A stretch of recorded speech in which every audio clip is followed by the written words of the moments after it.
Congratulations didn't end there. Joining me now is someone who appears in the age of disclosure. Lou Elizondo is a former Pentagon official. He's also executive producer of the documentary. Lou, welcome back to the show. Thank you for having me. I just got to ask you first about what I was talking to Dan Farr about.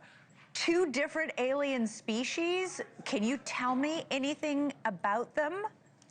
Well, what you're referring to was the alleged potential landing of Holloman Air Force Base back in the 1950s, where a vehicle, a craft of unknown origin, had landed at the edge of the airfield and initiated contact with individuals from both the Central Intelligence Agency and the United States Air Force. And if that's the case, think of what the consequences of that, right? That means that somewhere someone had maybe perhaps pre-coordinated or arranged or was aware of this potential landing, enough so that individuals on the base were actually alerted and prepared for and waiting for these craft, right? So that kind of gives you an idea that perhaps there was some sort of dialogue or some sort of communication, perhaps even before that event took place.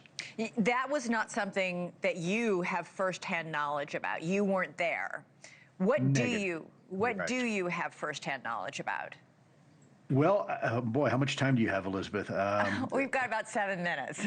Okay, so as you may know, I ran the government's program at the Pentagon roughly from around 2010 called ATIP to about 2017 when I resigned in protest. ATIP is the program that is in charge of studying alien spacecraft Yes, and reverse engineering, right? Correct. Despite, well, not exactly. It was the Pentagon's investigation into UFOs, or what we now call UAP. And it was replaced later by an organization that was called the UAP Task Force, which, by the way, one of those individuals, the leader of that, was also in our documentary. He's also an executive producer, Jay Stratton. And then later on, Arrow replaced that organization. So there's been a lot of people are surprised to learn that the Pentagon, A, studied UFOs, but B, continues to study UFOs and has for a very, very long time. We know from the documentary that they're not just studying UFOs.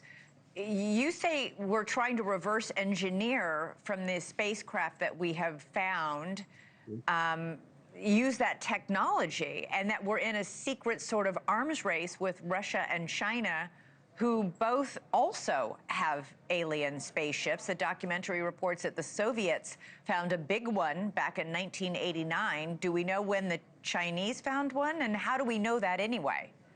Sure. Well, let me give you some more compelling information here, perhaps, that you may not be aware of. Just recently, there was another hearing on the Hill under oath, and one of the individuals to testify under oath was a journalist named George Knapp. George Knapp testified that back in the early 90s, right when the Berlin Wall came down, there was this brief period of cooperation between then former Soviet Union and the United States, and he received a handful of very classified documents from Russian generals about their UFO program and the reverse engineering program, and he actually successfully smuggled them out of Russia and brought them here to the United States. So there's a lot of information suggesting that both Russia and other adversaries have their own UAP program. And in fact, China has already admitted it publicly in a newspaper that they have their own UFO program and have been petitioning the United Nations in order to help lead a worldwide investigation. Now, I'm not sure I'm comfortable with China necessarily doing that, but it shows the level of eagerness that some of our adversaries are displaying towards this topic of UAP. Remember, this is a topic that for a long time was really fraught with stigma and taboo. And I think only now we're beginning to get to the point where within the American psyche, we can actually have a serious conversation and not think about, little green men or Elvis on the mothership or tinfoil hats. Thank you for watching. Subscribe below and download our NewsNation app right now on your phone, and you will get fact-based, unbiased news for all Americans.